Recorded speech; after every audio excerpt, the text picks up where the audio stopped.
Hi ആൾ സീരിയലിൻ്റെ ഇന്നത്തെ റിവ്യൂയിലേക്ക് എല്ലാവർക്കും സ്വാഗതം. അപ്പോൾ ഞാൻ പറയാൻ പോകുന്നത് നമ്മുടെ സ്നേഹപൂർവ്വ ശ്യാമ എന്ന സീരിയലിൻ്റെ ഇന്നത്തെ റിവ്യൂയാണ്. അങ്ങനെ നമ്മുടെ ബെഞ്ചമിനും കാത്തിരിക്കുകയാണ്, ചന്ദ്രശേഖരനും ഗൗതമും. അവരങ്ങനെ കാത്തിരിക്കുന്നുണ്ട്, എങ്ങനെയെങ്കിലും ആ വിൽപത്രമായിട്ട് ബെഞ്ചമിന് വരും എന്നുള്ള പ്രതീക്ഷയിൽ. പക്ഷേ ഗൗതമിന് അത്ര വലിയ പ്രതീക്ഷയൊന്നുമില്ല. അവനിങ്ങനെ ചന്ദ്രശേഖരനോട് പറയുന്നുണ്ട്, അച്ഛാ അവന് അത്യാവശ്യം നല്ല കഴിവുള്ള ഒരാളൊക്കെ തന്നെയായിരിക്കും, പക്ഷേ ആ വിൽപത്രമായിട്ട് ശ്യാമ മേഡത്തിൻ്റെ വീട്ടിൽ നിന്ന് അത് എടുത്ത് ഇങ്ങോട്ട് വരുമെന്ന് എനിക്ക് തോന്നുന്നില്ല, കാരണം അത് അവന് കഴിയുമെന്നൊന്നും തോന്നുന്നില്ല എന്നൊക്കെ ഇങ്ങനെ ചന്ദ്രശേഖരനോട് ഈ ഗൗതം ഒരു ചെറിയ സംശയം ഇങ്ങനെ പറഞ്ഞുകൊണ്ടിരിക്കുകയാണ്. ആ സമയത്ത് അങ്ങ് ബെഞ്ചമിൻ വരികയാണ് അവരുടെ അടുത്തേക്ക്. എന്നിട്ട് പറയുന്നുണ്ട്, ഇതാ നിങ്ങൾ പറഞ്ഞ വിൽപത്രം, ഞാനത് കൊണ്ടുവന്നിരിക്കുന്നു എന്നൊക്കെ പറഞ്ഞിട്ട് ചന്ദ്രശേഖരൻ്റെ അടുത്തേക്ക് ആ വിൽപത്രം അങ്ങ് കൊടുക്കുകയാണ്. അത് കേട്ടിട്ട് ഗൗതം അങ്ങ് ഞെട്ടുന്നുണ്ട്, കാരണം ഇവൻ പോയിട്ടുള്ള എല്ലാ വർക്കുകളും ഫ്ലോപ്പായിരിക്കുകയാണ്. അപ്പോൾ ആദ്യമായിട്ടാണ് അവന് പറഞ്ഞ ഒരു കാര്യം ചെയ്തുകൊണ്ട് വരുന്നത്. അപ്പോൾ ആ ഒരു ഞെട്ടലിലാണ് ഗൗതം. അപ്പോൾ ചന്ദ്രശേഖരനോട് ഈ ബെഞ്ചമിൻ പറയുന്നുണ്ട്, ഞാൻ നിങ്ങൾ പറഞ്ഞ ആ ഒരു പണി തന്നെ നല്ല പെർഫെക്റ്റായിട്ട് ചെയ്തിട്ടുണ്ട്. ഇതാ നിങ്ങൾ പറഞ്ഞ ആ വിൽപത്രം, അത് ഞാൻ ശ്യാമ മേഡത്തിൻ്റെ വീട്ടിൽ നിന്ന് എടുത്തു കൊണ്ട് വന്നിരിക്കുകയാണ് എന്നൊക്കെ പറഞ്ഞിട്ട് ആ വിൽപത്രം ഈ ചന്ദ്രശേഖരൻ അങ്ങ് കൊടുത്ത് അവൻ അവരുടെ അടുത്ത് അങ്ങ് ഇരിക്കുകയാണ്. അപ്പോൾ എന്നിട്ട് ഈ സമയത്ത് ബെഞ്ചമിൻ പറയുന്നുണ്ട്, അതേ എനിക്കൊരു ചെറിയ സംശയം, ഈ വിൽപത്രം എന്ന് പറയുന്നത് അവർ എന്തൊക്കെ ചെയ്യണം അവരുടെ സ്വത്തുക്കൾ എന്ന് മുന്നേ എഴുതി വെക്കുന്നതല്ലേ, അതിലിപ്പോൾ നമ്മൾക്കത് കിട്ടിയിട്ട് എന്തെങ്കിലും പ്രയോജനമുണ്ടോ? അവർക്ക് വീണ്ടും ഈ ഒരു വിൽപത്രം നഷ്ടപ്പെട്ട ആ സ്വത്തുക്കൾ വേറെ ഈസി ആയിട്ട് ആ വർണ്ണൻ്റെ രാധികയുടെ പേരിൽ അങ്ങ് എഴുതി വെക്കാം. അപ്പോൾ പിന്നെ ഇതുകൊണ്ട് പ്രത്യേകിച്ച് ഉപയോഗമൊന്നും ഇല്ലല്ലോ എന്നൊക്കെ ഈ ബെഞ്ചമിൻ അങ്ങ് തിരിച്ച് ചോദിക്കുന്നുണ്ട്. ആ സമയത്ത് ചന്ദ്രശേഖരൻ പറയുന്നത്, ശരിയാണ്, നീ പറഞ്ഞ കാര്യം ശരിയാണ്, ഈ വിൽപത്രം ഇല്ലെങ്കിൽ അവർക്ക് അവരുടെ സ്വത്തുക്കൾ മുഴുവനും അവർക്ക് വർണ്ണനും രാധികയ്ക്കും വേണ്ടി എഴുതി വെക്കാം. പക്ഷേ അവർക്ക് എത്രമാത്രം സ്വത്തുക്കളുണ്ട് എന്നുള്ളതിൻ്റെ കറക്റ്റ് കണക്ക് ഈ വിൽപത്രത്തിലുണ്ടാവും. അതുകൊണ്ട് തന്നെ നമുക്ക് ഈസി ആയിട്ട് അവർക്ക് എത്ര സ്വത്തുക്കളാണ്, എവിടെയൊക്കെയാണ് പ്രോപ്പർട്ടീസ് ഉള്ളത് എന്നുള്ളൊരു കൃത്യമായ ധാരണ ഉണ്ടാകും. അതുകൊണ്ടാണ് ഞാൻ ഈ വിൽപത്രം അവരുടെ അടുത്തുനിന്ന് അങ്ങ് എടുത്തു കൊണ്ടുവരാൻ പറഞ്ഞത്. എന്നാലേ നമുക്ക് വരുണിനും രാധികയ്ക്കും വരാൻ പോകുന്ന സ്വത്തുക്കളുടെ ഒരു കറക്റ്റ് ധാരണ നമുക്കുണ്ടാവുള്ളൂ. നമ്മൾ ഇപ്പോൾ ഏകദേശം അവരുടെ ആ ഒരു കമ്പനി തകർക്കാനുള്ള ഏറ്റവും കൂടുതൽ അടുത്ത് എത്തിയിരിക്കുകയാണ്. അങ്ങനെ അവർ നശിച്ചു പോയാൽ അവർക്ക് വീണ്ടും ഒരു പിടിവള്ളിയായി എത്രമാത്രം സ്വത്തുക്കളാണ് വരുന്നത് എന്ന് നമുക്കറിയണം. അപ്പോൾ ഈ ഒരു സ്വത്തുക്കൾ ഉപയോഗിച്ച് അവർക്ക് വീണ്ടും റീകവർ ചെയ്യാനുള്ള ആ ഒരു ചാൻസ് നമുക്ക് ഇല്ലാതാക്കാൻ കഴിയും. അതാണ് ഞാൻ ഈ വിൽപത്രം കൊണ്ട് ഉദ്ദേശിക്കുന്നത് എന്നൊക്കെ ബെഞ്ചമിനോട് അങ്ങ് പറയാണ്. അപ്പോൾ ബെഞ്ചമിന് അതും അങ്ങ് ശരി വെക്കുന്നുണ്ട്. പക്ഷേ ഗൗതം ബെഞ്ചമിനോടൊന്ന് ക്ഷമ പറയുന്നുണ്ട്, ബെഞ്ചമിന് സോറി, ഞാൻ കാരണം നീ കൊണ്ടുവരുമെന്ന് എനിക്ക് തോന്നിയിട്ടില്ലായിരുന്നു, അതുകൊണ്ടാണ് ഞാൻ അങ്ങനെയൊക്കെ പറഞ്ഞത്. പക്ഷേ നീ നല്ലൊരു കഴിവുള്ള ഒരാൾ തന്നെയാണ് എന്നൊക്കെ പറഞ്ഞിട്ട് അവനെ വീണ്ടും അങ്ങ് പ്രോത്സാഹിപ്പിക്കുന്നുണ്ട്, ഒരു സോറി പറച്ചിലുണ്ട്. ആ ബെഞ്ചമിൻ ഓക്കെ, അതൊന്നും കുഴപ്പമില്ല എന്നൊക്കെ മട്ടിൽ അങ്ങ് നിൽക്കുന്നുണ്ട്. എന്നിട്ട് ഈ ചന്ദ്രശേഖരൻ പറയുന്നുണ്ട്, നമ്മളെന്തായാലും ഈ കണിമംഗലം ഗ്രൂപ്പ് ഏകദേശം തകർത്ത് എറിയാൻ നിൽക്കുന്ന സമയമാണ്. അങ്ങനെ അങ്ങാനും അവരെ തകർന്നടിഞ്ഞ് നിൽക്കുന്ന സമയത്ത് ഈ സ്വത്തുക്കൾ വെച്ചിട്ട് അവർ വീണ്ടും അതൊക്കെ തിരിച്ചു പിടിക്കുന്ന ഒരു ചാൻസ് ഉണ്ട്. അപ്പോൾ ആ ചാൻസ് നമ്മൾ ഇല്ലാതാക്കണം. അതിന് വേണ്ടിയിട്ട് നമുക്ക് മുൻകരുതലാണ് ഈ ഒരു വിൽപത്രം എന്നൊക്കെ ഇങ്ങനെ ഈ ചന്ദ്രശേഖരൻ പറഞ്ഞുകൊണ്ടിരിക്കുകയാണ്. അപ്പോൾ അവർക്ക് അതൊക്കെ ഇങ്ങനെ ശരിവെക്കുകയാണ്. എന്തായാലും ആ സംഭവങ്ങളൊക്കെ അവരുടെ അടുത്ത് അങ്ങ് എത്തിയിരിക്കുകയാണ്. ഇനി നമ്മുടെ സുകുമാരി മുത്തശ്ശിയും പ്രിയങ്കയും അവരെ കാണാൻ നമ്മുടെ ആരതി അങ്ങ് എത്തിയിരിക്കുകയാണ്. അപ്പോൾ ആരതിയുടെ കയ്യിൽ കുറച്ച് രേഖകളും കാര്യങ്ങളൊക്കെ ഉണ്ട്, ഒരു എഗ്രിമെൻറ്റുമായിട്ടാണ് എന്തായാലും സുകുമാരി മുത്തശ്ശിയുടെയും പ്രിയങ്കയുടെ അടുത്തേക്ക് ആരതി വരുന്നത്. അപ്പോൾ ആരതി ഈ സുകുമാരി മുത്തശ്ശിയുടെയും പ്രിയങ്കയുടെ അടുത്തേക്ക് വന്നിട്ട് പറയുന്നുണ്ട്, നിങ്ങൾ പറഞ്ഞ കണ്ടീഷൻസ് എല്ലാം വരുൺ അംഗീകരിച്ചിരിക്കുകയാണ് എന്നൊക്കെ ഇങ്ങനെ അവരോട് അങ്ങ് പറയാണ്. അത് കേട്ടപ്പോൾ അവർക്ക് രണ്ടുപേർക്കും ഭയങ്കരമായിട്ട് സന്തോഷമാണ്. ആ 25 കോടി അവരുടെ അടുത്തേക്ക് അങ്ങ് വരാൻ പോവുകയാണ് എന്നുള്ള ആ ഒരു സന്തോഷത്തിലാണ് ഇവർ രണ്ടുപേരും. അപ്പം ബെഞ്ചമിൻ പറയുന്നുണ്ട്, നിങ്ങളോട് ഒരു കാര്യമുണ്ട്, നിങ്ങൾ ഈ എഗ്രിമെൻറ്റിൽ സൈൻ ചെയ്യണം, എന്നാലേ ഈ കാര്യങ്ങളൊക്കെ ഒന്ന് മുന്നോട്ട് പോകാൻ കഴിയുള്ളൂ എന്നൊക്കെ പറഞ്ഞിട്ട് ആ ഒരു എഗ്രിമെൻറ്റ് അവർക്ക് വായിച്ചു കൊടുക്കുകയാണ്. അപ്പോൾ ഇവർ ഭയങ്കര എക്സൈറ്റഡ് ആയിരിക്കുകയാണ്, എന്തായാലും 25 കോടി ഒരുമിച്ച് അങ്ങ് വരുമല്ലേ എന്നൊക്കെ വിചാരിച്ചിട്ട് അവർ ആ എഗ്രിമെൻറ്റൊക്കെ അങ്ങ് വായിച്ച് നോക്കുകയാണ്. അതായത് അവരതൊക്കെ വായിച്ച് കഴിഞ്ഞിട്ട് അവരങ്ങ് സൈൻ ചെയ്യുന്നുണ്ട്. ആ സൈൻ ചെയ്യുന്ന സമയത്ത് ആരതൊക്കെ കുറച്ച് ഒരു ആശ്വാസമാകുകയാണ്, അവർ പ്രതീക്ഷിച്ച കാര്യങ്ങളൊക്കെ നടക്കും എന്നുള്ള ആ ഒരു ആശ്വാസം തന്നെയാണ് വന്നിരിക്കുന്നത്. അപ്പോൾ ആരതി ആ ഒരു സൈൻ ചെയ്ത് കഴിഞ്ഞതിന് ശേഷം ആ ഒരു എഗ്രിമെൻറ്റ് വാങ്ങിയിട്ട് അവരോട് പറയുന്നുണ്ട്, നിങ്ങൾ എന്താണ് ഈ എഗ്രിമെൻറ്റിൽ പറയുന്നത് എന്ന് വെച്ചാൽ, നിങ്ങൾക്ക് ഞാനിപ്പോൾ ജാമ്യം തരും, ജാമ്യം തന്നിട്ട് ഈ ഡിവോഴ്സ് കേസിനുള്ള കാര്യങ്ങളൊക്കെ ആ സമയത്ത് നമുക്ക് തീർക്കാം. അത് കഴിഞ്ഞിട്ട് ഈ പണം നിങ്ങൾക്ക് എല്ലാവർക്കും തരും. 25 കോടി കഴിഞ്ഞതിന് ശേഷം ഈ കേസ് പ്രിയങ്ക തന്നെ കൺട്രോൾ ചെയ്യേണ്ടി വരും, പ്രിയങ്ക തന്നെ കൊണ്ട് മുന്നോട്ട് പോകണം എന്നാണ് ഈ എഗ്രിമെൻറ്റിലുള്ളത് എന്നൊക്കെ ഇങ്ങനെ അവളോട് അങ്ങ് പറയാണ്. അപ്പോൾ അവളും അതങ്ങ് എഗ്രി ചെയ്യുന്നുണ്ട്. കാരണം 25 കോടി വരെയല്ല, അപ്പോൾ ഈസി ആയിട്ട് ഈ കേസൊക്കെ അങ്ങ് മുന്നോട്ട് കൊണ്ടുപോകാനൊക്കെ അവൾക്ക് കഴിയും എന്നുള്ള ഒരു ധാരണയിൽ അവളും എഗ്രി ചെയ്യാണ്. പക്ഷേ ആരതി ഒരു കാര്യം പറയുന്നുണ്ട്, നീ മുന്നേയും വരുണിനോട് ഈ ഒരു കാര്യം പറഞ്ഞിട്ട് കോടികൾ വാങ്ങിയതാണ് എന്നൊക്കെ പറയുമ്പോൾ ആ പ്രിയങ്കക്ക് അങ്ങ് ദേഷ്യം വരുന്നുണ്ട്. അവൻ പ്രിയങ്ക പറയുന്നുണ്ട്, ആ കാര്യം എന്തായാലും നിങ്ങളോട് പറയേണ്ട കാര്യം എനിക്കില്ല എന്നൊക്കെ അങ്ങ് ആരതിനോട് പറയുന്നത്. അപ്പോൾ ആരതി പറയുന്നുണ്ട്, ആ കാര്യങ്ങളൊന്നും എന്തായാലും ഞാനും പറയുന്നില്ല. പക്ഷേ ഞാൻ പറയാൻ പോകുന്നത് എന്താണെന്ന് വെച്ചാൽ, അന്ന് നീ പണം വാങ്ങി ആ വാക്ക് പാലിച്ചിട്ടില്ല. അന്ന് നീ അവനെ ചതിക്കുകയാണ് ചെയ്തത്. അവൻ്റെ ജീവിതം ഡിസ്റ്റർബ് ചെയ്യില്ല എന്നൊക്കെ പറഞ്ഞിട്ട് ആ പണം വാങ്ങി കഴിഞ്ഞതിന് ശേഷം അത് വീണ്ടും നീ നഷ്ടപ്പെടുത്തിയിട്ട് വീണ്ടും അവൻ്റെ ജീവിതത്തിലേക്ക് തന്നെ തിരിച്ചു വന്ന ആളാണ്. അതുപോലെ ആയിരിക്കരുത് എൻ്റെ കാര്യം. കാരണം ഞാൻ ഇതൊക്കെ നല്ല പെർഫെക്റ്റ് ആയിട്ടാണ് എല്ലാ റൂൾസും ഫോളോ ചെയ്തിട്ടാണ് ഞാൻ എന്നോട് എല്ലാ കാര്യങ്ങളും ചെയ്തിട്ടുള്ളത്. അപ്പോൾ ഇതിൽ നിന്ന് എന്തെങ്കിലും മാറ്റം വരുത്തിയേ, എന്തെങ്കിലും ചതി ചെയ്യാൻ നിൽക്കുകയോ എന്തെങ്കിലും ചെയ്ത് കഴിഞ്ഞാൽ എൻ്റെ ഭാവം മാറും. പിന്നെ നിങ്ങൾക്ക് ഇല്ലാത്ത കേസുകൾ ഉണ്ടാവില്ലേ, ഈ ഒരു ലഹരി കേസ് മാത്രമല്ല വേറെയും കേസുകളൊക്കെ ആക്കി നിങ്ങളെ ഈ ജീവിതകാലം മുഴുവൻ ജയിലിൽ അങ്ങ് കിടത്താനുള്ള വകുപ്പ് ഞാൻ ഉണ്ടാക്കും എന്നൊക്കെ അവരോട് അങ്ങ് പറഞ്ഞൊരു ഭീഷണി കൊടുക്കുകയാണ്. എന്തായാലും അവർ ചതിക്കില്ല എന്നുള്ള ഒരു കൺഫർമേഷന് വേണ്ടിയിട്ടാണ് ആരതി അങ്ങനെയൊക്കെ അവരോട് പറയുന്നത്. അപ്പോൾ ഇവർ സുകുമാരമുത്തശ്ശിയും പറയുന്നുണ്ട്, ഇല്ല ഞങ്ങൾ ചതിക്കില്ല, ഞങ്ങൾ എഗ്രിയാണ്, ഞങ്ങൾ ഈ റൂൾ ഫോളോ ചെയ്തോളാം എന്നുള്ള മട്ടിൽ സുകുമാരമുത്തശ്ശി കാര്യങ്ങളെല്ലാം സമ്മതിക്കുകയാണ് ആരതിനോട്. അപ്പോൾ ആരതി പറയുന്നുണ്ട്, എന്തായാലും അപ്പോൾ നമ്മുടെ ഈ എഗ്രിമെൻറ്റ് സൈൻ ചെയ്ത് കഴിഞ്ഞതിന് ശേഷം ഞാനിനി നിങ്ങൾക്കുള്ള ജാമ്യത്തിൻ്റെ കാര്യങ്ങളൊക്കെ നീക്കാം, അത് കഴിഞ്ഞിട്ട് ഡിവോഴ്സിൻ്റെ കാര്യങ്ങൾ എന്നൊക്കെ പറഞ്ഞിട്ട് അവരോട് ആ ഒരു കാര്യങ്ങളൊക്കെ പറഞ്ഞിട്ട് എന്തായാലും പോവുകയാണ്. പിന്നെ നമ്മുടെ ശ്യാമയുടെ അടുത്തേക്ക് രാധികനെ അവിടെ ആക്കി പോയതാണ് വരുണ്. അപ്പം വരുണ് രാധികനെ തിരിച്ചു കൊണ്ടുവരാൻ വേണ്ടിയിട്ട് അങ്ങോട്ട് പോവുകയാണ്. അവൻ പോയി കഴിഞ്ഞതിന് ശേഷം ഈ രാധിക വാതിൽ തുറക്കുന്ന സമയത്ത് വരുണിനെ കാണുക. അപ്പോൾ രാധികയുടെ അടുത്തേക്ക് അങ്ങ് ഓടി വരുന്നുണ്ട്. അല്ല എങ്ങനെ ഉണ്ടായിരുന്നു അമ്മയുടെ കൂടെയുള്ള ജീവിതം എന്നൊക്കെ ഇങ്ങനെ പറഞ്ഞിട്ട് രാധികനോട് വിശേഷങ്ങളൊക്കെ അങ്ങ് അന്വേഷിക്കുകയാണ്. അപ്പം രാധിക പറയുന്നുണ്ട്, അമ്മക്ക് പാവം, അമ്മക്ക് എങ്ങനെയാണ് എന്നെ സ്നേഹിക്കേണ്ടതെന്നൊന്നും ഒന്നും അറിയില്ല, അത്രമാത്രം സ്നേഹം തന്നുകൊണ്ടിരിക്കുകയാണ് എന്നൊക്കെ ഇങ്ങനെ അവനോട് കാര്യങ്ങളൊക്കെ പറയാണ്. അപ്പം പറയുന്നുണ്ട്, എന്തായാലും നല്ല കാര്യം തന്നെയാണ്, നീ നിൻ്റെ അമ്മേൻ്റെ അടുത്തൊക്കെ നിന്നല്ലോ എന്നുള്ള മട്ടിൽ അവളോട് ഇങ്ങനെ ഓരോ കുശലങ്ങളൊക്കെ അന്വേഷിക്കുകയാണ്. എന്നിട്ട് പറയുന്നുണ്ട്, എന്തായാലും എനിക്ക് ശ്യാമ മേഡത്തിനൊന്ന് കാണണം, ഒരു കാര്യം സംസാരിക്കാനുണ്ട് എന്നൊക്കെ ഇങ്ങനെ പറയുന്നത്. അപ്പോൾ രാധിക പറയുന്നുണ്ട്, ശ്യാമമ്മേടോ, ഇനി അമ്മ എന്ന് വിളിച്ചൂടെ, ഇത് അമ്മയല്ലേ, പിന്നെ എന്തിനു ശ്യാമമ്മേടം എന്നൊക്കെ ഇപ്പോഴും വിളിച്ചുകൊണ്ടിരിക്കുന്നത് എന്നൊക്കെ ഇങ്ങനെ അവനോട് ചോദിക്കുമ്പോൾ അവൻ പറയുന്നുണ്ട്, അങ്ങനെ പറഞ്ഞാൽ ഒരു റെസ്പെക്റ്റ് ഉണ്ടായില്ല, ഈ ശ്യാമമ്മേടം എന്നൊക്കെ പറയുമ്പോൾ അതിനൊരു റെസ്പെക്റ്റ് ഉണ്ട്, അതുകൊണ്ട് ഞാൻ ശ്യാമമ്മേടം തന്നെ വിളിക്കുള്ളൂ എന്നൊക്കെ പറയുമ്പോൾ രാധികക്ക് അത്രയ്ക്ക് അങ്ങ് പിടിക്കുന്നൊന്നുമില്ല.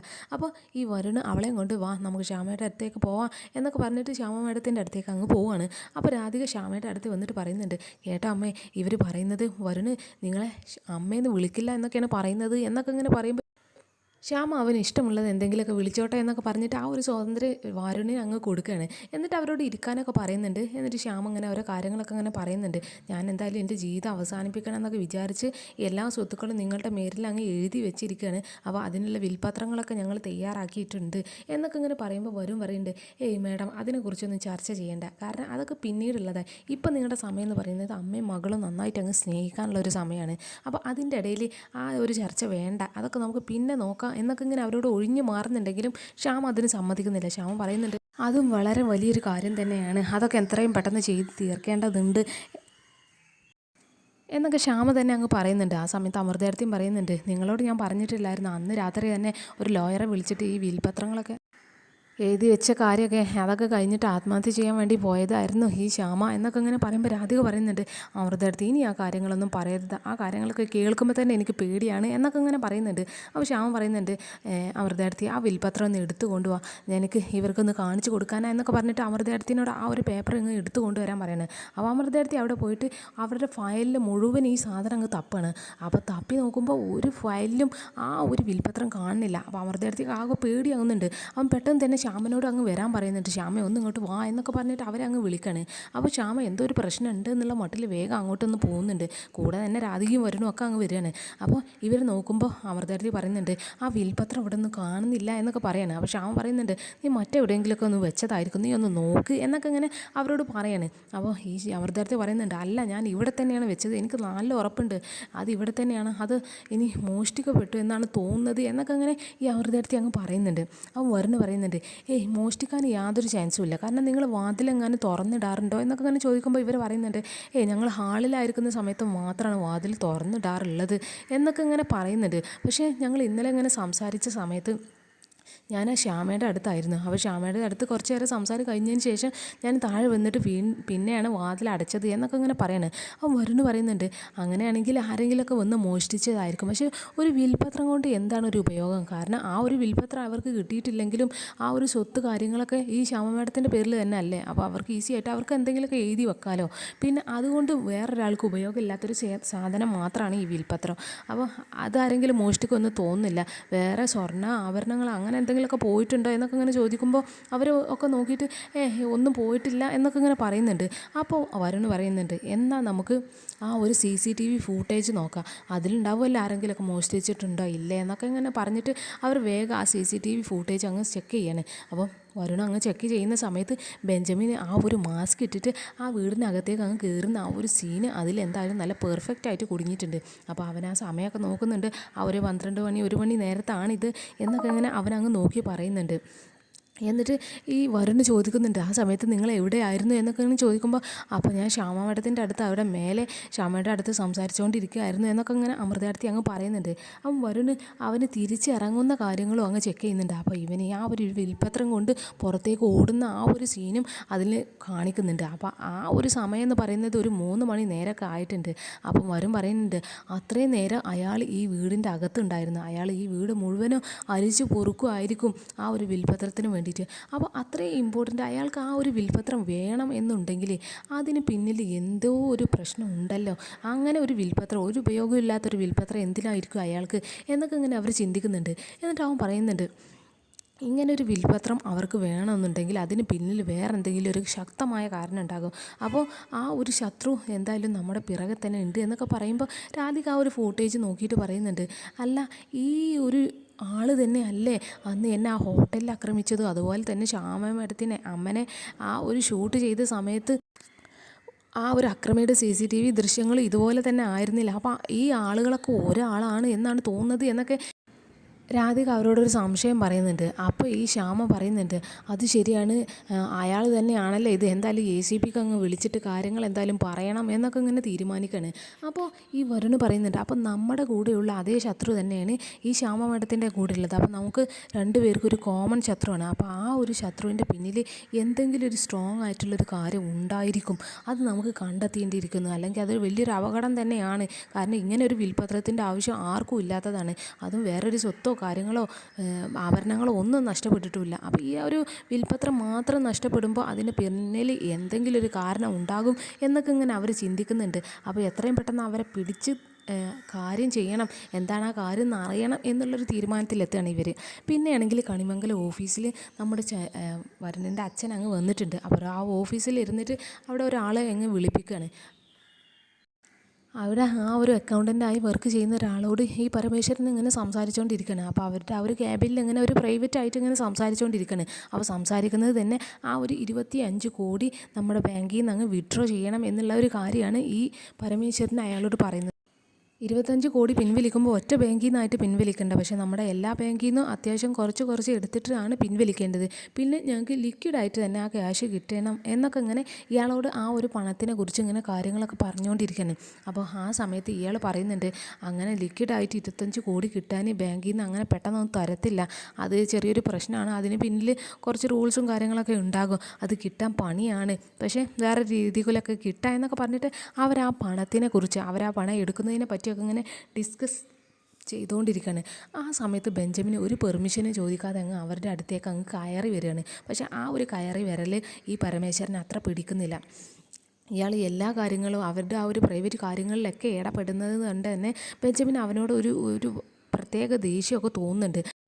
ബെഞ്ചമിൻ്റെ പേരിൽ ചെറിയൊരു സംശയം പരമേശ്വരന് ഉള്ളത് കൊണ്ട് ആ ഒരു സംശയം അങ്ങ് കുറച്ചുകൂടി അങ്ങ് ഉറപ്പിക്കാനും ഈ ഒരു റീസൺ ആയിരിക്കുകയാണ്. കാരണം എല്ലാ ചെറിയ കാര്യങ്ങളിൽ ഇയാൾ അങ്ങ് വന്ന് ഇടപെടുകയാണ്. അപ്പോൾ നേരെ ബെഞ്ചമിന് വന്നിട്ട് ചോദിക്കുന്നുണ്ട്, അല്ല സർ, ഞാൻ സാറ് ഈ ആളോടുമായിട്ട് സംസാരിക്കുന്ന കാര്യങ്ങളൊക്കെ ഞാൻ ഇവിടെ വാതിലിൻ്റെ അടുത്തിരുന്ന് കേട്ടിരിക്കുകയാണ്. അപ്പോൾ 25 കോടി ഒറ്റയടിക്ക് നമ്മൾ പിൻവലിക്കാൻ പറ്റത്തില്ല, കാരണം നമ്മുടെ ഈ കമ്പനിയിൽ ഒരുപാട് പ്രശ്നങ്ങൾ ഉള്ളതുകൊണ്ട് തന്നെ 25 കോടി പിൻവലിക്കുന്നത് റിസ്ക്കാണ് എന്നൊക്കെ ഇങ്ങനെ പരമേശ്വരനോട് അങ്ങ് പറയുകയാണ് ബെഞ്ചമിന്. പക്ഷേ ആ പരമേശ്വരനെ അത്രക്ക് അങ്ങ് പിടിക്കുന്നില്ല. അവരുടെ ആ ഒരു പ്രൈവറ്റ് കാര്യങ്ങളിലൊക്കെ ഇവൻ അങ്ങ് കയറി ഇടപെടുന്നത് എന്തായാലും പരമേശ്വരന് ഒട്ടും ഇഷ്ടപ്പെട്ടിട്ടില്ല. അപ്പോൾ അവനിട്ട് നന്നായിട്ട് അങ്ങ് പരമേശ്വരൻ കൊടുക്കുകയാണ്. അപ്പോൾ പരമേശ്വരൻ പറയുന്നുണ്ട്, നിങ്ങളോട് ഞാൻ ഇങ്ങോട്ട് അകത്ത് കയറി വരാൻ പറഞ്ഞിട്ടില്ല, ഇത് ഞങ്ങളുടെ ഒരു പ്രൈവറ്റ് ആയിട്ടുള്ള ഒരു ടോക്കാണ്, അതിൻ്റെ ഇടയിൽ ഇങ്ങനെ കയറി വരരുത്. നിങ്ങളാണെങ്കിൽ ഈ അകത്തേക്ക് വരുന്ന സമയത്ത് എന്നോട് പെർമിഷൻ ചോദിച്ചിട്ടുള്ള അകത്ത് കയറട്ടെ എന്ന്. പക്ഷേ ആ ഒരു ബിഹേവിയർ ഒരു നല്ലൊരു കാര്യം തന്നെയാണോ എന്നൊക്കെ ഇങ്ങനെ അവനോട് തിരിച്ച് ചോദിക്കുകയാണ്. അവൻ ബെഞ്ചമിൻ അങ്ങ് പതറുന്നുണ്ട്. അപ്പോൾ ബെഞ്ചമിൻ പറയുന്നുണ്ട്, സോറി സർ എന്നൊക്കെ ഇങ്ങനെ പറഞ്ഞ് അവനൊരു ക്ഷമ നടത്തുകയാണ്. അപ്പോൾ ഇവൻ പറയുന്നുണ്ട്, എങ്ങനെ ആയാലും ഞങ്ങളുടെ ഒരു പ്രൈവറ്റ് കാര്യങ്ങളിൽ ഞങ്ങൾ രണ്ടുപേരും സംസാരിക്കുന്നത് നീ പുറത്ത് നിന്ന് കേട്ടു എന്ന് പറയുന്നുണ്ട്. പക്ഷെ അതും ഒരു നല്ല ശീലമാണോ? ഒരാൾ പ്രൈവറ്റായി സംസാരിക്കുന്ന ഒരു കാര്യങ്ങളൊക്കെ വാതിലിൻ്റെ പുറത്തിരുന്ന് കേൾക്കുന്നത് ഒരു നല്ല ഒരു ബിഹേവിയർ അല്ലല്ലോ ഒരാൾക്ക്.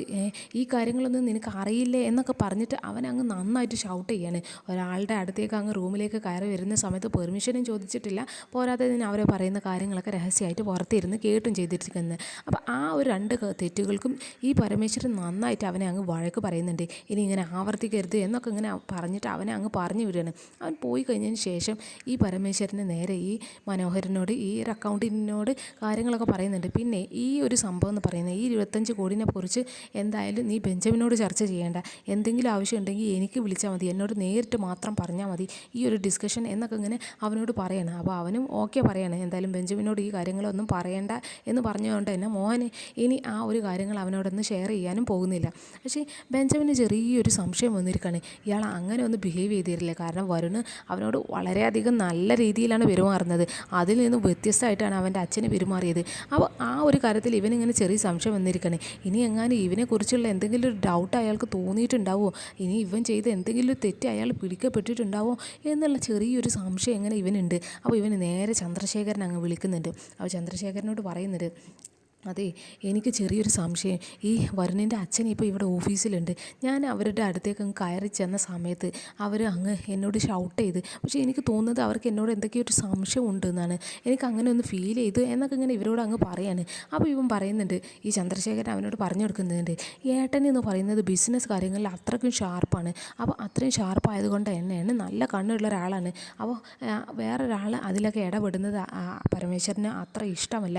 പിന്നെ നമ്മളെ ലക്ഷ്യം എന്ന് പറയുന്നത് എന്തായാലും അടുത്തെത്താനായിട്ടുണ്ട്. അപ്പോൾ അതിൻ്റെ ഇടയിൽ നീ ഇങ്ങനെ പതറരുത്, നമ്മൾ പതറാതെ തന്നെ മുന്നോട്ട് പോകണം, അങ്ങനെ അങ്ങ് പോയാലേ നമ്മുടെ ലക്ഷ്യങ്ങളൊക്കെ നടക്കൂ എന്നൊക്കെ ഇങ്ങനെ പറഞ്ഞിട്ട് അവനോട് അങ്ങനെ പതറി നിൽക്കാതെ നല്ല സ്ട്രോങ് ആയിട്ട് തന്നെ അവിടെ നിൽക്കാൻ എന്തായാലും ചന്ദ്രശേഖരൻ പറയാണ്.